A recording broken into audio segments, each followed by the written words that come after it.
Muita gente pensa que filosofia e ciência são pontos inconciliáveis. Bem, não é esse o caso. Na realidade, a filosofia é a mãe de toda a ciência. Por quê? A filosofia surge do inconformismo, a filosofia surge da dificuldade, da não aceitação, surge da dúvida, surge do questionamento. E é precisamente aí o ponto em que filosofia e ciência vão se conectar. Quando nós pensamos na filosofia antiga, nós temos uma filosofia de natureza altamente especulativa.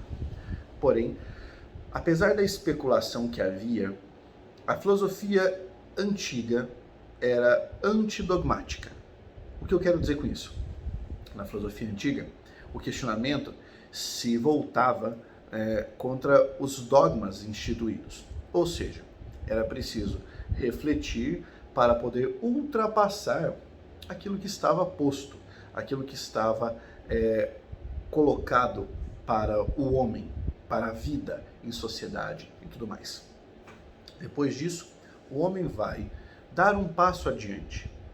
E conforme a filosofia vai se refinando e começamos a desenvolver ferramentas para o pensamento, e quando eu digo ferramentas, são ferramentas heurísticas, ou seja, ferramentas de abstrações para o pensamento, nós começamos a ter melhor conhecimento e melhores maneiras de extrair o conhecimento a partir da reflexão.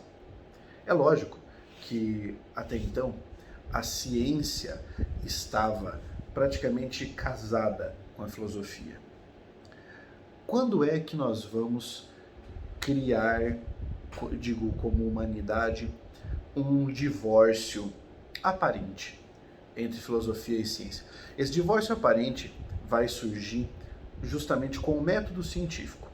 Então, nós nos reportamos a Galileu Galilei. Tá?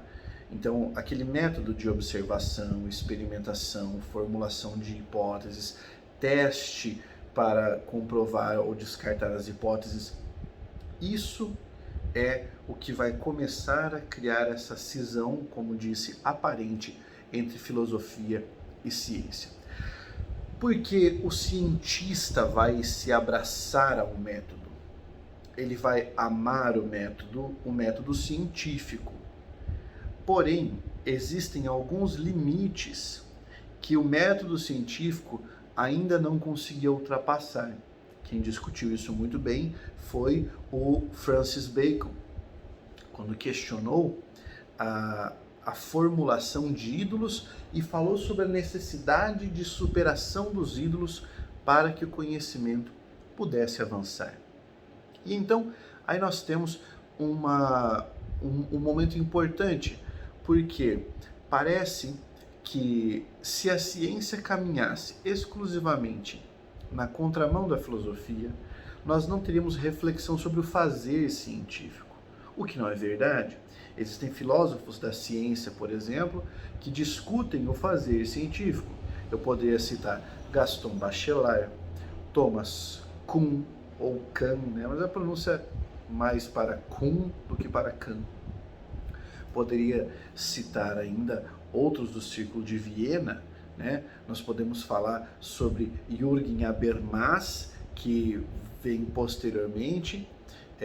Podemos ainda falar sobre Chaim Perelman, mas Perelman não vai se concentrar exclusivamente na ciência, né? Ele vai chegar mais próximo da retórica, da linguagem, que também são elementos científicos, porque nós fazemos ciência com linguagem, com retórica.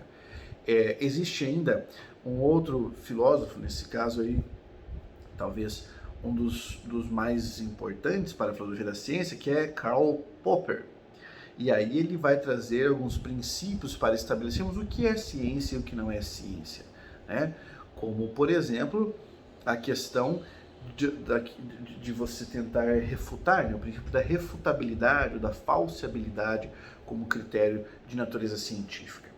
é preciso criar novamente um caminho para reconciliar filosofia e ciência, de modo que consigamos fazer os elementos caminharem de mãos dadas e assim construir mais conhecimento, ou um conhecimento ainda mais brilhante na sociedade. Curtiu esse debatezinho rápido? Então deixa o seu like aí e, claro, o comentário e faça inscrição no vídeo. Até a próxima. Força, guerreiro!